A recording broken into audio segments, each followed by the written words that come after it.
Interi kërkon shitjen e kartonit të Cristian Aslanit. Për këtë, menaxheri i njohur italian, Federico Pastorello, u paraqit sot në selinë e zikaltërve. Pastorello ka marrë detyrën që të dërgojë oferta për Benjamin Pavard dhe Aslanin, dy lojtarë për të cilët respektivisht Marseilla dhe Beşiktashi nuk paguan klauzolën e blerjes pas huazimin. Agenti italian menaxhon Romelu Lukakun, po ashtu më parë njihej edhe për bashkëpunimin me trajnerin Antonio Conte. Tek Aslani janë treguar dy klube që janë të interesuara për shërbimet e tij, por jo të gatshme të bëjnë çmenduri në merkato. Pikërisht, Cagliari dhe Beşiktashi. Këtyre të fundit ju kërkuan 11 milion euro.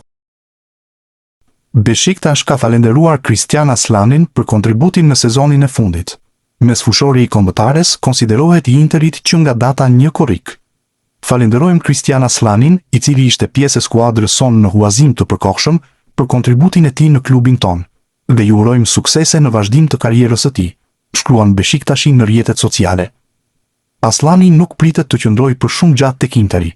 Cagliari është i interesuar për shërbimet e tij, ndërsa Beşiktashi do të futej në garë vetëm nëse pretendimet e zikaltërve do të uleshin. Klauzola që nuk u aktivizua për blerjen e kartonit ishte 11 milion euro. Mesfushori 24 vjeçar nuk konsiderohet si opsion nga Christian Kivu, ndaj dhe largimi është çështje kohe. Klubi i Lecces duket se është gati të shtojë numrin e futbollistëve të kombëtares shqiptare. Pas Ylber Ramadanit dhe Medon Berishës, klubi i Seris A po monitoron me shumë kujdes një tjetër emër, këtë radhë me idenë për të përforcuar sulmin. Sipas mediave italiane, në vëmendjen e Lecces është kthyer përsëri Arbër Hoxha, ansori i sulmit të kombëtares shqiptare, i cili ka qenë një protagonist në radhët e Dinamos së Zagrebit në vitet e fundit. Sipas mediave italiane, emri i Hoxhës është diskutuar që në janar, por aso kohe u vendos që të mos ndërhyej për të bërë të mundur afrimin e tij. Tani, interesimi është zgjuar përsëri, pasi Lecce kërkon të përforcohet dhe të kërkojë qëndrimin edhe një tjetër edicion në Serie A. Kartoni i Hoxhës vlerësohet 3 milion euro sipas Transfermarkt, por mbetet të shihet sa mund të kërkojë Dinamo Zagreb për të lënë të lirë 27 vjeçarin, të cilin e bleu 1 milion euro nga Slaven Belupo në janarin e vitit 2024. Yasir Hasani u rikthye ditën e sotme pranë klubit iranian të Esteghlal, duke marrë pjesë në stërvitjen e tyre të parë pas një periudhe të gjatë shkëputjeje.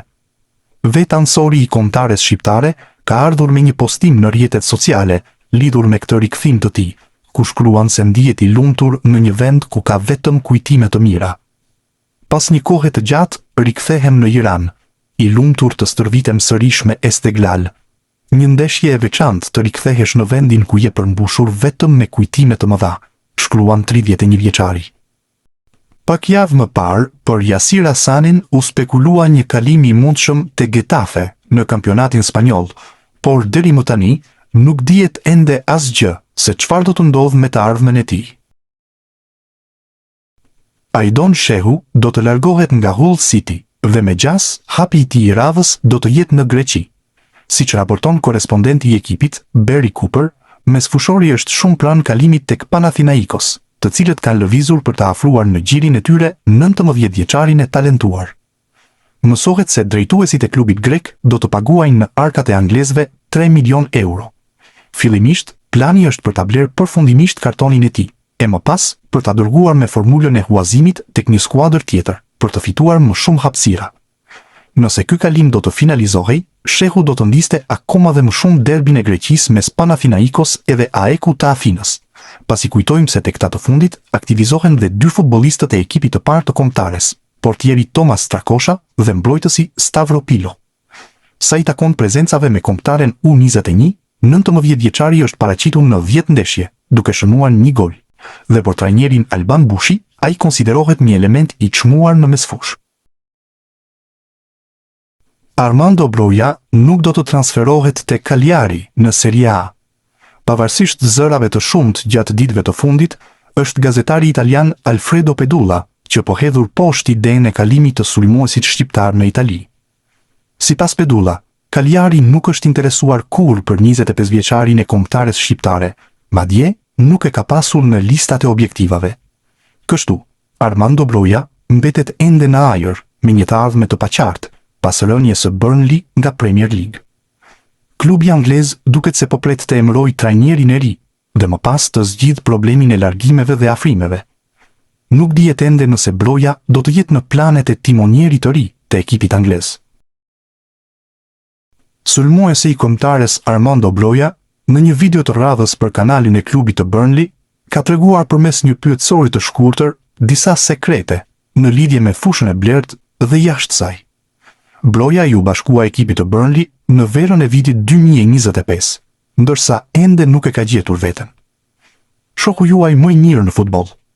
Do të thoja Sterling, Livramento, Colwill, Edward, Laurent.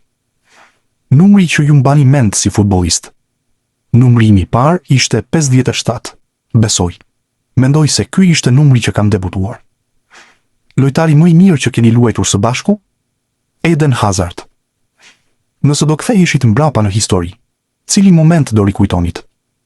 Momentin kur Cristiano Ronaldo fitoi kampionatin evropian me Portugalin në 2016, por pa dëmtimin e tij në finalen e madhe. Cili vend do të dëshironi të jetonit për një vit?